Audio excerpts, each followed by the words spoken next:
business, in order to make sales, you really need to understand what sales copy is and what copywriting is.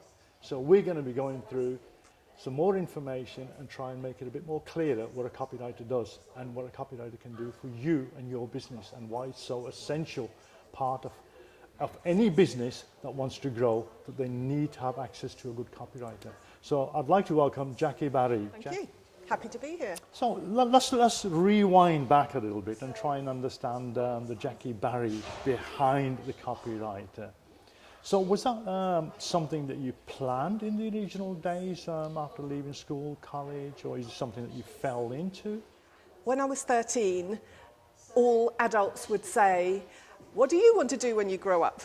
And my answer was always, well, I want to be a writer. I left school, trained as a journalist, qualified, but couldn't get a job then, as now.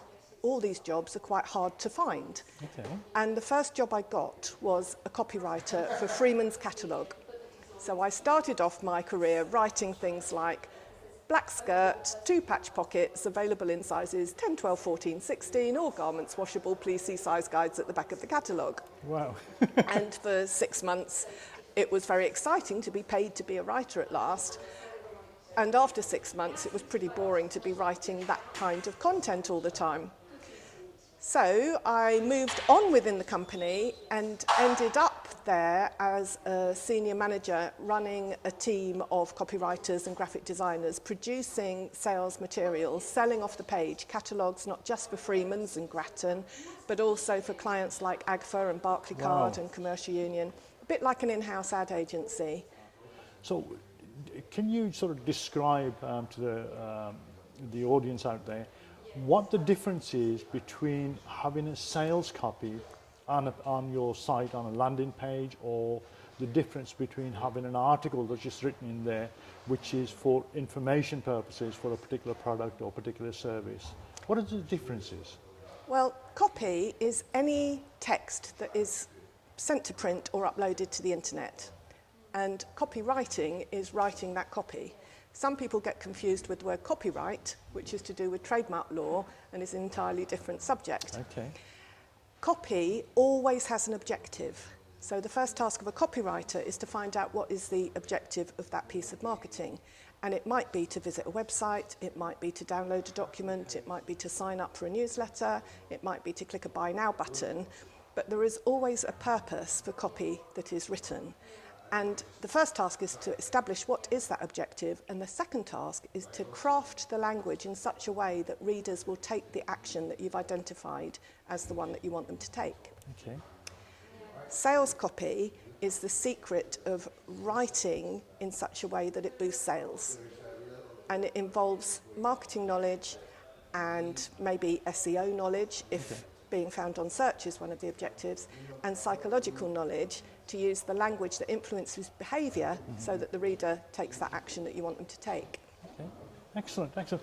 I mean, one of the things that we hear quite frequently is the fact the psychology side of copywriting.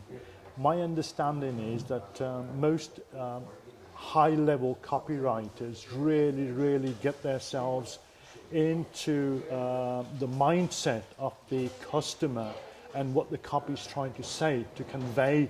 So they really get to understand the customer and what the customer is about, what their needs and wants are. Am I correct in that? You're absolutely correct. My degree was psychology, and I also studied NLP, neuro-linguistic programming, became a practitioner in that, all because I'm fascinated by the power of language to change behaviour. Okay. I didn't do these studies because I've got a particular interest in how people tick, although that is an important part of copywriting as well. It was more to do with cognitive psychology. That's my passion. What happens in the brain when someone reads something on paper or on screen, or they navigate their way around a building, or they look at a form and fill it in correctly or not correctly. What's actually going on psychologically with that communication? Okay. So psychology does come into copywriting in a big way. One of the things in the mind of the reader is always what's in it for me. Okay. The copy therefore has to answer that question either in an obvious way or in a subtle way. Okay. And the study that helps to find the right words is one where people were queuing up to use a photocopier. Okay. And the researchers wanted to see how angry people got when someone jumped in the queue. Okay. The first experiment, the researcher jumped in the queue without saying anything and everybody got angry. Second experiment, the researcher jumped in the queue and said, please can I go first because I need to make copies for a really important board presentation. And they all went, oh, okay, that's fine, you can go first. Third time, the researcher jumped in the queue and said, please can I go first because I need to make some copies. And everyone went, oh, okay, that's fine. Now, the third time, they hadn't given a really good reason. They just needed to make copies, same as everybody else. The word because was the one that made all the difference. Okay. Therefore, if you're writing copy and you can answer the word because, if you can give a reason why someone should buy or a reason why someone should take the action you want them to take, they're more likely to do it. I'll have to remember that. Excellent, excellent.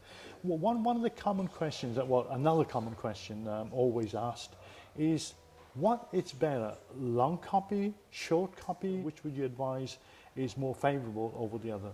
I would say the best length of the copy is the copy that works. And that could be long or it could be short. All the research that comes out of America says that long copy pulls more response than short copy. And all the research that's coming out now at the moment is saying long blog posts and long articles give more credibility than short ones. However, when I've done my own unofficial, unscientific research, especially in a UK market, people seem to be demanding short, punchy copy that gets to the point really quickly. And I think there is possibly a cultural difference between the American habit of reading long copy and what we're used to here in Britain. The only answer is actually to test for any particular client and any particular product or service that you're trying to sell and see which works better than the other. Normally I would say, write it as long as it needs to be and no longer. Okay. Take out any words that don't need to be there and make sure every word that is there are words that work. Mm-hmm. Long copy sales pages, squeeze pages that you refer to are proven to get results, and that's why people keep using them. Tell us a little bit about what's been one of your most challenging sales copy that you've had to produce. I had one of my favourite weeks when I had 3 clients at the same time and they all wanted copy written in a different tone of voice. Wow. And which was really exciting for me because the joy of being a copywriter is that you can write in a different style according to the different client. It never gets boring. In the same week, I was writing very fashion-forward, edgy copy for a desperately trendy hair salon in Notting Hill. And I was writing very family-focused copy for a company that sells coffee and tea supplies. And I was writing very young and funky copy for a homewares retailer. And it made it very exciting for me because my normal style is what I call writing without waffle. So I write common sense, plain and simple, plain English that communicates the message quickly, clearly, effectively, and gets the job done. Oh, excellent, excellent. But how long does it take you to then get into the mindset of the customer each time, having to switch from one thing to another, especially if you've got 3 different sort of tasks that you're working on? Let me answer that with a story. When going back to, I was 13 and all the adults were asking me, what do you want to do when you grow up? And I said, I want to be a writer. My mum's friend from down the road said, well, here's a competition in the local church magazine to write a story about what was then the French and Belgian Congo, changing its name to Zaire. It's now called the Democratic Republic of the Congo. That dates me. So at the same time as she said, here's a competition to write a story about Zaire, she gave me a copy of the National Geographic magazine with an article in it about Zaire. And I used that article as source material to make my story. And I won the competition. Wow. Now, without that National Geographic magazine giving me ideas about what people's names might be, what the landscape was, and so on, I wouldn't have had a clue how to put facts and details and points of interest into the story that I told. That means I learned at a really early age the value of research. And all good writing starts with research before you put pen to paper or finger to keyboard. That means today when I get a new client, I go through a 20-question discovery process with them to find out everything about who they are, what they sell, who their competitors are, who their clients are, and most importantly, the question that people find the hardest to answer, why should anyone give them their money? Why? What makes them special? What makes them unique? When someone can answer that, and the rest of my questions, I can then turn that into compelling sales copy that will make the difference that they want to make. Excellent, excellent. What would you say is the type of job that really excites you and gets you really, really engaged, that you always look forward to? What sort of jobs? Is there any particular type of copy that really gets you excited and want to get up first thing in the morning and work on it all day long? There were two.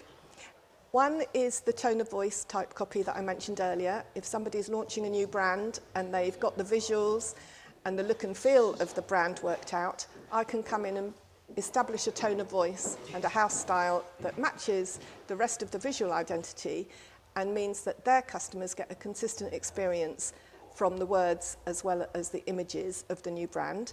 The other one is catalogue work. That goes right back to my roots at Freeman's, where I spent such a long time.